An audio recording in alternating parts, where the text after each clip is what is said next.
Assalamualaikum adik-adik, selamat pagi. Kali ini kita akan membahas tentang menulis teks narasi. Yang pertama, menulis. Menulis adalah kegiatan menyampaikan ide, pikiran, pengalaman, atau perasaan melalui tulisan. Menulis narasi itu tentang bagaimana cara kita merangkai satu kata menjadi suatu karangan. Dengan menulis narasi mampu mengatasi, mengekspresikan sebuah pengalaman. Narasi merupakan suatu bacaan untuk menggambarkan kepada pembaca mengenai suatu peristiwa yang telah terjadi. Lalu apa sih yang disebut dengan teks narasi? Teks narasi adalah suatu karangan cerita yang menyajikan serangkaian peristiwa kejadian dan disusun secara kronologis sesuai dengan urutan waktunya. Secara sederhana, teks narasi berarti bahwa teks yang menceritakan suatu peristiwa atau kejadian secara berurutan dari awal hingga akhir. Umumnya, karangan atau teks narasi diciptakan dengan tujuan menghibur pembacanya dengan pengalaman estetis atau keindahan melalui kisah dan cerita baik fiksi maupun non-fiksi. Contoh dari teks narasi adalah cerpen, novel, dan cerita inspiratif. Ciri-ciri teks narasi ada 4. Yang pertama, teks berisi tentang cerita, kisah, dan peristiwa tertentu yang menggunakan gaya bahasa naratif. Yang kedua, cerita memiliki alur yang jelas dari awal hingga akhir cerita. Yang ketiga, terdapat suatu peristiwa maupun konflik. Yang keempat, memiliki unsur-unsur pembentuk berupa tema, latar, alur, karakter, dan sudut pandang. Setelah ciri-ciri, terdapat struktur teks narasi. Struktur teks narasi terdiri berbagai macam, yaitu ada 4. Yang pertama, orientasi. Orientasi adalah pembukaan cerita. Pada bagian ini, pembaca diperkenalkan dengan siapa tokohnya, di mana kejadian terjadi, dan kapan kejadian itu terjadi. Lalu yang kedua ada komplikasi. Komplikasi adalah saat terjadi sesuatu yang membuat tokoh mengalami masalah.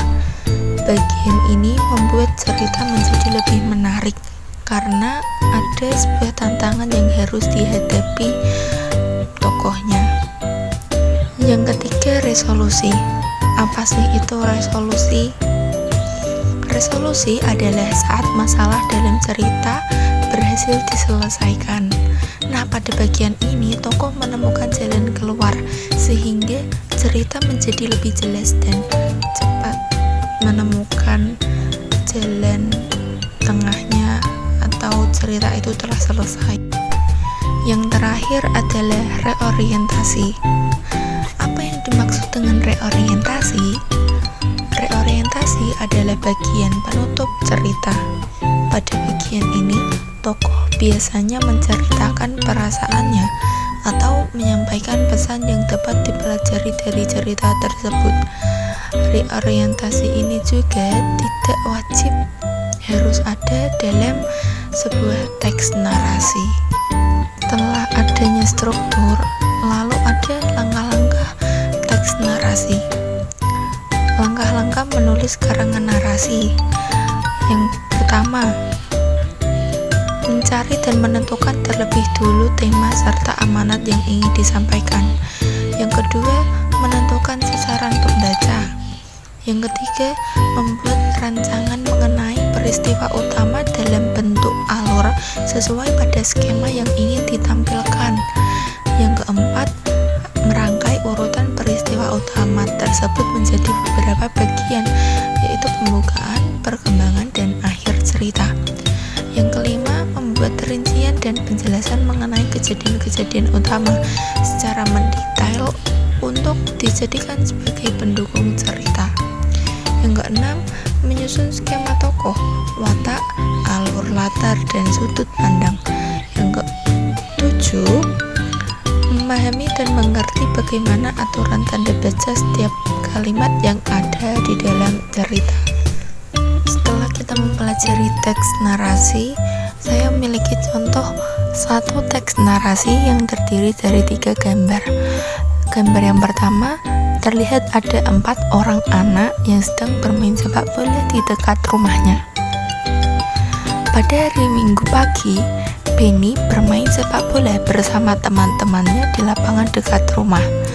Cuaca pada pagi hari sangat cerah dan mereka bermain dengan gembira. Gambar yang kedua melihatkan bolanya jatuh ke dalam sungai. Tiba-tiba bola Benny terlempar terlalu jauh dan masuk ke sungai. Bola itu terbawa arus dan semakin menjauh. Benny merasa sedih karena itu bola kesayangannya. Dan gambar yang ketiga menunjukkan bolanya sudah bisa diambil dengan kerja keras bersama-sama. Benny dan teman-temannya bekerja sama mengambil bola itu. Mereka mencari bambu panjang. Lalu Benny mengambil bola tersebut dengan hati-hati. Akhirnya bola berhasil diambil dan mereka pun kembali bermain dengan gembira. Wah, hebat sekali adik-adik. Hari ini kita sudah belajar tentang teks narasi, mulai dari orientasi, komplikasi, resolusi, hingga reorientasi. Sekarang kalian sudah tahu bagaimana cara membuat cerita yang runtut dan menarik. Ingat ya, setiap cerita memiliki awal, masalah, penyelesaian, dan pesan yang bisa kita pelajari.